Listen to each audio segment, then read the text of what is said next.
Going to relay an event that happened to me many years ago, and I wanted to give a very personal perspective to help people in this place and outside understand one element of sexual violence against women. When I was 14, I was raped. As is common, it was by somebody who was known to me. He had offered to walk me home from a youth event, and in those days everybody walked everywhere. It was quite common to do that. It was early evening, it wasn't dark, I was wearing, I'm guessing, jeans and a sweatshirt.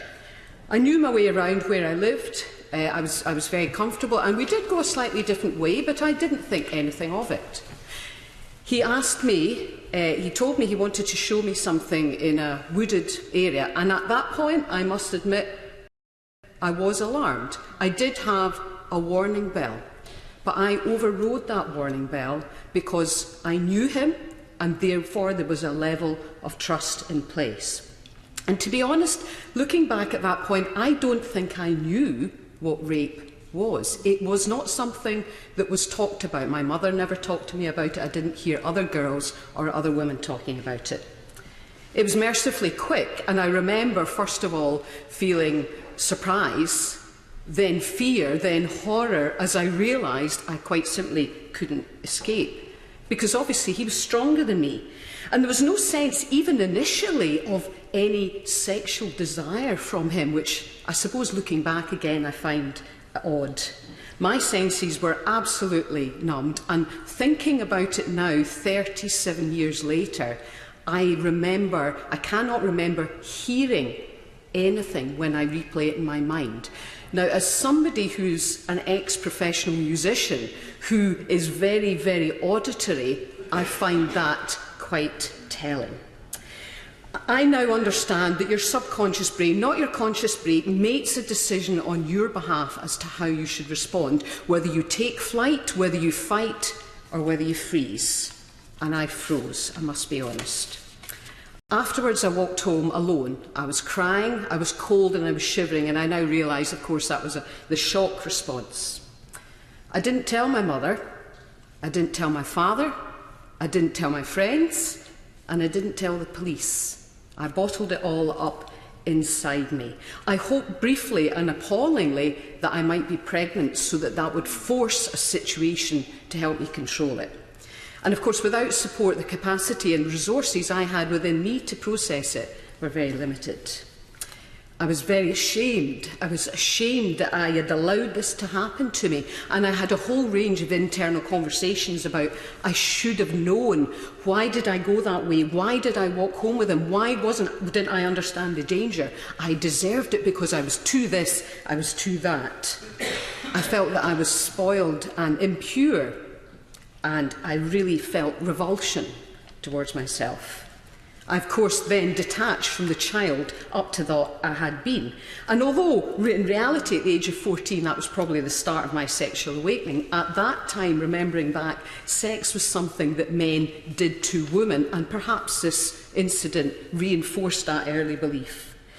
I briefly sought favour elsewhere, and I now understand that even a brief period of hypersexuality is about trying to make sense of an incident and reframe the most intimate of acts. My oldest friends, with whom I'm still friends, must have sensed a change in me, but because I never told them, they didn't know of the cause, and I allowed myself to drift away from them for quite a few years, and indeed I found myself taking time off school and staying at home on my own, listening to music and reading and so on.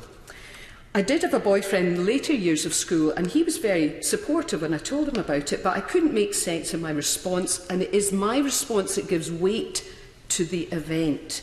I carried that guilt, anger, fear, sadness and bitterness for years. And when I got married 12 years later, I felt I had a duty to tell my husband. I wanted him to understand why there was this swaddled kernel of extreme emotion at the very heart of me that I knew he could sense. But for many years, I simply could not say the words without crying. I could not say the words. And it was only in my mid-40s I took some steps to go and get help with it. So it had a huge effect on me, and it fundamentally and fatally undermined my self-esteem, my confidence, and my sense of self-worth. Despite this, I am blessed in my life. I've been happily married for 25 years. But if this was the effect from one small, albeit significant event in my life stage, how must it be for these women who are carrying this on a day-by-day basis? And I thought carefully, should I speak about this today? And that almost intake of breath, what? You are going to go and talk about this, was exactly the reason it motivated me to do it, because there is still a taboo about sharing this kind of information, and certainly for people of my generation it is truly shocking to be talking in public about this sort of thing. And as somebody remarked earlier, rape doesn't just affect the woman, it affects the family as well. And before my mother died early of cancer, I really wanted to tell her, but I couldn't bring myself to. I have a daughter, and if something happened to my daughter and she couldn't share it with me, I would be appalled. And so it was possibly cowardly, but it was an act of love that I meant that I protected my mother. As an adult, of course, I now know rape's not about sex at all. It's all about power and control, and it is a crime of violence. And I still pick up on where the myths of rape are perpetuated from a male perspective. Surely you could have fought him off. Did you scream loudly enough? And the idea that some men would suggest that a woman's giving subtle hints or is making it up is outrageous. These assumptions put the woman at the heart of cause when she should be at the heart of effect. A rape happens when a man makes a decision to hurt someone he feels he can control. Rapes happen because of the rapist, not because of the victim. And we women and our society have to stand up for each other. We have to be courageous. We have to call things out and say where things are wrong. We have to support and nurture our sisters as we do with our sons.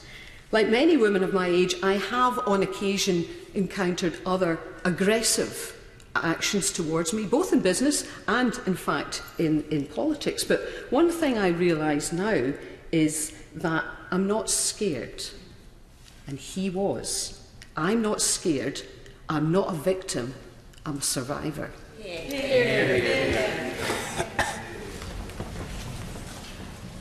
Thank the Honourable Lady for what she has said and the way in which she said it, which has left an indelible impression upon us all.